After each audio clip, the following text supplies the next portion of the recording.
Letter और spirit है। Academic flexibility अभी जगदीश जी दून यूनिवर्सिटी में आए थे, आप लोगों को भी उससे आप अवगत रहे होंगे कि एक संस्थागत नेतृत्व, इंस्टीट्यूशनल लीडरशिप क्या होती है, उसके ऊपर एक समागम था, एक समिट थी, एक शिखर सम्मेलन था और 2 दिनों तक उसमें वार्तालाप हुआ जिसमें बहुत बड़े लोगों का समागम था। IIM के डायरेक्टर थे, IIT के डायरेक्टर थे, सेंट्रल यूनिवर्सिटी के वाइस चांसलर थे, जगदीश जी थे और नेट के डायरेक्टर थे, AICT के चेयरमैन थे, NCT के चेयरमैन थे, बहुत सारे लोग थे। एक लंबी फहरिस्त इसमें थी। IIM अहमदाबाद के डायरेक्टर थे। जो भी इंस्टीट्यूशन आज शिखर पे हैं उनके संस्थागत नेतृत्व दून विश्वविद्यालय में 2 दिन तक इस समागम में भाग लिया। उसका जो क्रक्स, उसका जो निचोड़ था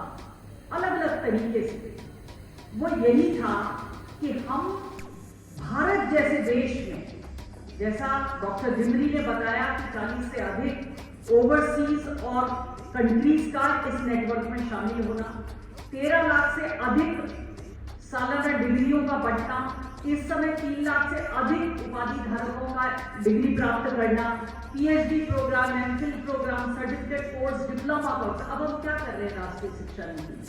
राष्ट्रीय शिक्षा नीति में एकेडमिक फ्लेक्सिबिलिटी में 4 साल का जो हमने UG कोर्स बनाया है,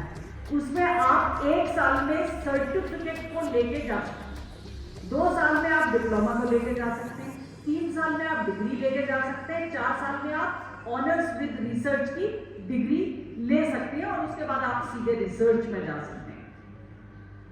UGC ने बताया कि अब वो किसी भी पाठ्यक्रम में आपका क्या सब्जेक्ट डिसिप्लिन है उससे उसको ज्यादा कोई लेना देना नहीं है, आप किसमें कॉम्पिटेंट है वो इम्पोर्टेंट है। एकेडमिक फ्लेक्सिबिलिटी का वो लेवल है कि आपने BA किसमें किया है और MA किसमें किया है, इसका अभी पब्लिक डोमेन में ड्राफ्ट पड़ा है, लोगों को लग रहा है पॉसिबल नहीं है, लेकिन जगदीश जी ने अपने लगभग 1.5 से 2 घंटे के उद्बोधन में, जिसमें इंटरैक्टिव सेशन था, उन्होंने ये बताया कि यदि आप किसी विषय विशेषज्ञ के रूप में PhD करते हैं किसी डिसिप्लिन में, वो मल्टी डिसिप्लिनरी, अनिल जी ने बताया ऑलरेडी इतने मल्टी डिसिप्लिनरिटी के कोर्स इग्नू चला। हम लोग तो अभी कोर्सेज बना रहे हैं कि मल्टी डिसिप्लिनरिटी किसको बोला जाए, सस्टेनेबल डेवलपमेंट में कोर्स कैसे बनाया, कैसे इंटर डिसिप्लिनरी और क्रॉस डिसिप्लिनरी कोर्सेज को समाहित किया जाए, क्योंकि डिसिप्लिन वर्ड जो है, जो स्ट्रक्चर हमारे दिमाग में बैठ गया, वो इतनी जल्दी जाएगा नहीं। डिसिप्लिन का मतलब ही डिसिप्लिन है। डिसिप्लिन का मतलब है जिसकी बाउंड्रीज बहुत ही शार्प हो, जो बाउंड्रीज इरोड ना कर पाए, जो बाउंड्रीज आप खत्म ना कर पाए, उसको आप डिसिप्लिन कहते हैं। लेकिन 21st सेंचुरी में वो बाउंड्रीज का अब कोई ज्यादा मतलब नहीं रह गया। 12th के बाद आपको अचानक लगता है कि आपने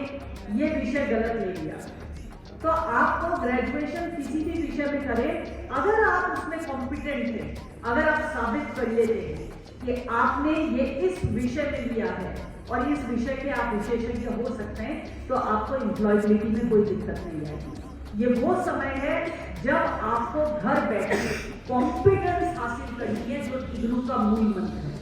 कि आपको जो रीजनल सेंटर है, जो हमारे अध्ययन केंद्र हैं, वो अध्ययन केंद्र आपको सपोर्ट करते हैं, आपको मटेरियल प्रोवाइड करते हैं, जो उनका नेटवर्क है, अपने नेटवर्क से वो पूरी व्यवस्थित तरीके से एक साथ कन्वोकेशन कर रहे हैं, एक साथ आपको बता रहे हैं कि आप एक बड़े अम्ब्रेला के अंडर में हैं। लेकिन जो फ्लेक्सिबिलिटी उन्होंने दी है, वो फ्लेक्सिबिलिटी आज की बेसिक रिक्वायरमेंट हो गई है, बेसिक रिक्वायरमेंट।